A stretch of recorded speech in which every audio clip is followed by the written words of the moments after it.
નમસ્કાર વિદ્યાર્થી મિત્રો, જય શ્રી કૃષ્ણ. યુટ્યુબ લર્ન સંસ્કૃત ચેનલમાં આપનું સ્વાગત છે. મિત્રો, આજે આપણે ધોરણ 9 સંસ્કૃત વિષયમાં 17મું ગદ્ય આચાર્ય ચરક આચાર્ય ચરક આ ગદ્યનો અભ્યાસ કરીશું.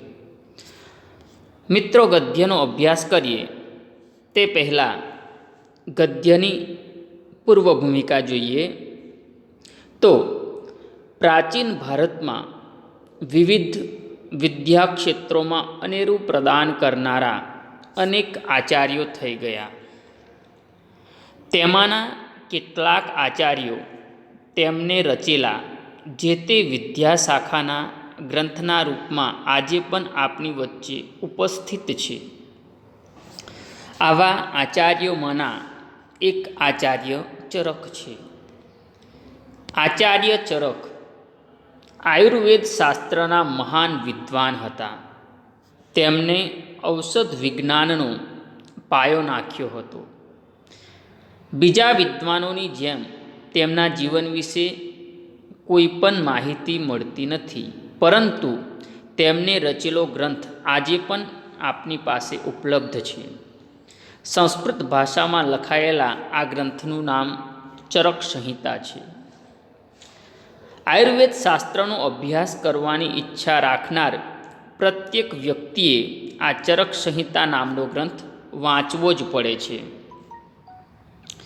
પ્રસ્તુત પાઠમાં આયુર્વેદ શાસ્ત્રના આ સુપ્રસિદ્ધ વિદ્વાનનો પરિચય મેળવવાનો છે. એ સાથે તેમનો એક ઉપદેશ પણ ગ્રહણ કરવા જેવો જ છે. રોગવિહીન શરીર એ સૌથી મૂલ્યવાન ધન છે.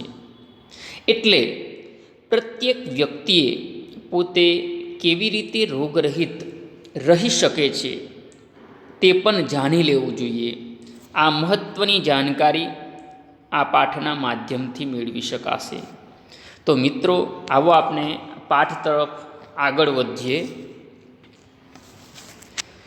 ચરક નામના પ્રસિદ્ધ આચાર્ય ખ્રિસ્તસ્ય પ્રથમ શતાબ્દ્યામ આયુર્વેદસ્ય મહાન પંડિત. ચરક નામના અર્થાત ચરક નામના પ્રસિદ્ધ આચાર્ય એટલે પ્રસિદ્ધ આચાર્ય. ચરક નામના પ્રસિદ્ધ આચાર્ય ખ્રિસ્તસ્ય પ્રથમ શતાબ્દ્યામ અર્થાત ઈસવીસનની પહેલી સદીમાં આયુર્વેદસ્ય એટલે આયુર્વેદના મહાન પંડિત એટલે મહાન પંડિત હતા. ચરક નામના પ્રસિદ્ધ આચાર્ય ઈસવીસનની પહેલી સદીમાં આયુર્વેદના મહાન પંડિત હતા. સહ તે કનિષ્ક નૃપતે એટલે કનિષ્ક નામના રાજાના રાજવૈદ આસિત એટલે રાજવૈદ હતા. તે કનિષ્ક નામના રાજાના રાજવૈદ હતા. મિત્રો, રાજવૈદ એટલે શું? તો કે પહેલાંના સમયમાં રાજાઓ પોતાના દરબારમાં અનેક લોકોને રાખતા હતા. એમાં એક રાજવૈદ પણ હોય છે, જે રાજાનો પોતાનો વૈદ હોય છે, જેને રાજવૈદ કહેવામાં આવે છે. આમ આ ચરક નામના આચાર્ય જે કનિષ્ક નામનો રાજા હતો તેના રાજવૈદ હતા. અસ્ય આચાર્યસ્ય આ આચાર્યનો ચરક સંહિતા નામક એટલે ચરક સંહિતા નામનો સુપ્રસિદ્ધ એટલે સુપ્રસિદ્ધ વિખ્યાત ગ્રંથ વર્તતે ગ્રંથ જોવા મળે છે. આ આચાર્યનો એટલે કે આ આચાર્ય ચરકનો ચરક સંહિતા નામનો સુપ્રસિદ્ધ ગ્રંથ જોવા મળે છે. આયુર્વેદસ્ય એટલે આયુર્વેદના પ્રાચીનતમેષુ એટલે જૂનામાં જૂના આયુર્વેદના જૂનામાં જૂના વિશ્વવિખ્યાતેષુ એટલે વિશ્વ પ્રસિદ્ધ, ગ્રંથેષુ એટલે ગ્રંથોમાં, અસ્ય એટલે આની અર્થાત આ ચરક સંહિતા નામના ગ્રંથની ગણના ભવતી ગણતરી થાય છે. મિત્રો, ફરીવાર આપણે આ બંને પેરેગ્રાફનો અનુવાદ જોઈએ. ચરક નામના પ્રસિદ્ધ આચાર્ય ઈસવીસનની પહેલી સદીમાં આયુર્વેદના મહાન પંડિત હતા. તે કનિષ્ક નામના રાજાના રાજવૈદ્ય હતા. આ આચાર્યનો ચરક સંહિતા નામનો સુપ્રસિદ્ધ ગ્રંથ જોવા મળે છે. આયુર્વેદના જૂનામાં જૂના વિશ્વ પ્રસિદ્ધ ગ્રંથોમાં આ ગ્રંથની ગણના થાય છે અથવા ગણતરી થાય છે. ત્યારબાદ મિત્રો આપણે ચિત્રની નીચેનો પેરેગ્રાફ તમે તમારા મોબાઈલની સ્ક્રીન પર જોઈ શકશો. અસ્મિન ગ્રંથે, અસ્મિન એટલે આ, ગ્રંથે એટલે ગ્રંથમાં. કયા ગ્રંથમાં? ચરક સંહિતા નામના ગ્રંથમાં. આ ગ્રંથમાં સૂત્રસ્થાનમ એટલે સૂત્રસ્થાન. મિત્રો, આ પ્રકરણનું નામ છે. સૂત્રસ્થાનમ એટલે સૂત્રસ્થાન, નિદાન સ્થાનમ એટલે નિદાન સ્થાન, વિમાન સ્થાનમ એટલે વિમાન સ્થાન, શારીર સ્થાનમ એટલે શારીર સ્થાન, ઇન્દ્રિય સ્થાનમ એટલે ઇન્દ્રિય સ્થાન, ચિકિત્સા સ્થાનમ એટલે ચિકિત્સા સ્થાન, ચિકિત્સા સ્થાન, કલ્પસ્થાનમ એટલે કલ્પસ્થાન અને સિદ્ધિસ્થાનમ એટલે સિદ્ધિસ્થાન.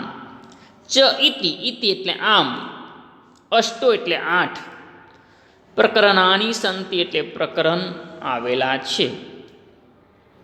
મિત્રો, આજે ચરક સંહિતા નામનો ગ્રંથ છે કે જેની અંદર કુલ 8 પ્રકરણ છે, જેના નામ અહીં આપેલા છે કે આ ગ્રંથમાં સૂત્રસ્થાન, નિદાન સ્થાન, વિમાન સ્થાન, શારીર સ્થાન, ઇન્દ્રિય સ્થાન, ચિકિત્સા સ્થાન, કલ્પસ્થાન અને સિદ્ધિ સ્થાન, આમ 8 પ્રકરણ આવેલા છે.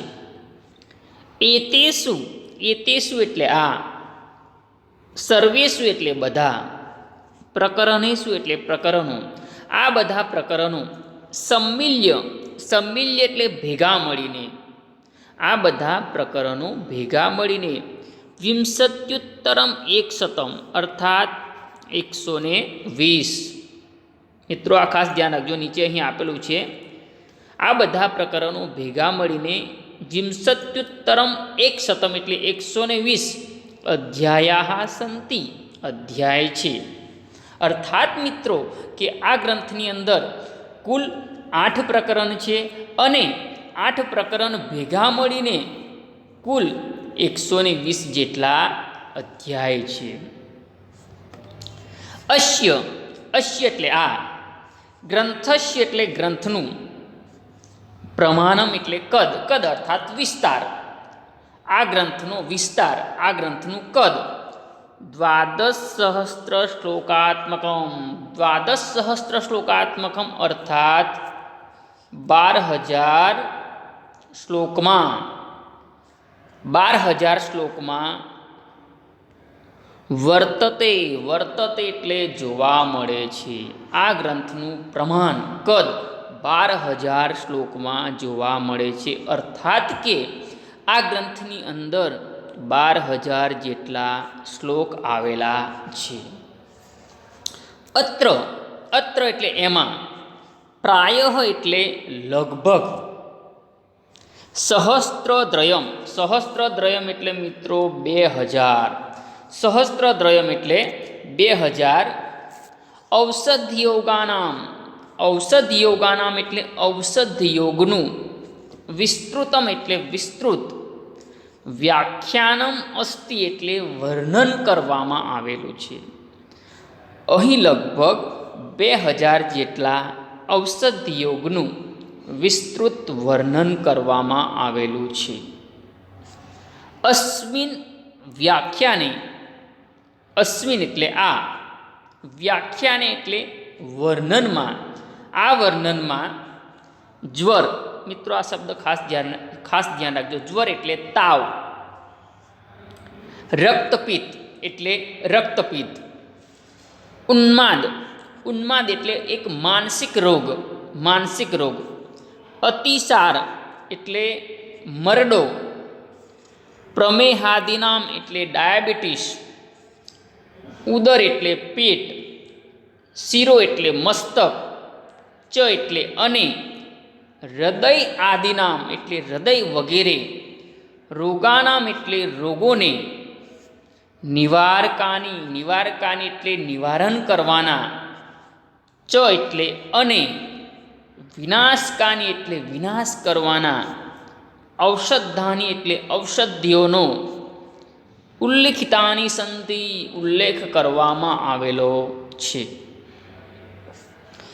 એવમ હિ એટલે ખરેખર, એવમ એટલે આમ, મન્યતે એટલે માનવામાં આવે છે, ખરેખર આમ માનવામાં આવે છે. યત એટલે કે, ભારતે એટલે સમગ્ર ભારતમાં, ઔષધ વિજ્ઞાનસ્ય એટલે ઔષધ વિજ્ઞાનના, પ્રવર્તક એટલે પ્રવર્તક, પ્રણેતા, અયમ એવ આચાર્ય એટલે આ આચાર્ય ચરક છે.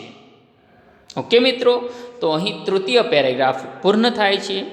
મિત્રો આપણે ફરી એકવાર આ પેરેગ્રાફને જોઈએ તો મિત્રો આ પેરેગ્રાફ ખાસ સમજવા જેવો છે કે જેની અંદર જે આચાર્ય ચરકનો ગ્રંથ છે ચરક સંહિતા, તેના વિશે વિસ્તૃત માહિતી આપેલી છે કે આ ગ્રંથની અંદર, અર્થાત કે આ ચરક સંહિતા નામનો ગ્રંથ છે જેની અંદર 8 પ્રકરણ છે કે જેના 8 પ્રકરણના નામ તમે આગળ જોઈ ગયા. 8 પ્રકરણ છે અને આ 8 પ્રકરણ ભેગા મળીને 120 જેટલા અધ્યાય છે. તદુપરાંત આ ગ્રંથનું કદ છે, પ્રમાણ, કદ, વિસ્તાર 12,000 શ્લોકમાં જોવા મળે છે. અર્થાત કે આ ગ્રંથની અંદર 12,000 જેટલા શ્લોક છે. આ ગ્રંથની અંદર લગભગ 2,000 જેટલા ઔષધ યોગનું વિસ્તૃત વર્ણન કરવામાં આવેલું છે. તે વર્ણનની અંદર તાવ છે, રક્તપિત્ત, માનસિક રોગ, મરડો, ડાયાબિટીસ, પેટ, મસ્તક, હૃદય વગેરે રોગને દૂર કરવાના અને વિનાશ કરવાના જે ઔષધિઓ છે તેનો ઉલ્લેખ કરવામાં આવેલો છે. આમ જોવા જઈએ તો સમગ્ર ભારતની અંદર ઔષધ વિજ્ઞાનના જે પ્રણેતા છે તે આ આચાર્ય ચરક છે. ઓકે મિત્રો, તો આજનો આ લેક્ચર આપણે અહીં સુધી રાખીએ છીએ. અપૂર્ણ જે પાઠ છે એ હવે પછીના લેક્ચરમાં જોઈશું. ઓકે મિત્રો, આશા રાખું છું કે પ્રસ્તુત ગદ્ય છે કે જેમાં તમને અનુવાદમાં ખબર પડી હશે. જો કોઈ મુશ્કેલી જણાય તો મને કમેન્ટ બોક્સમાં કમેન્ટ કરીને અવશ્ય જણાવશો. ઓકે મિત્રો, ધન્યવાદ.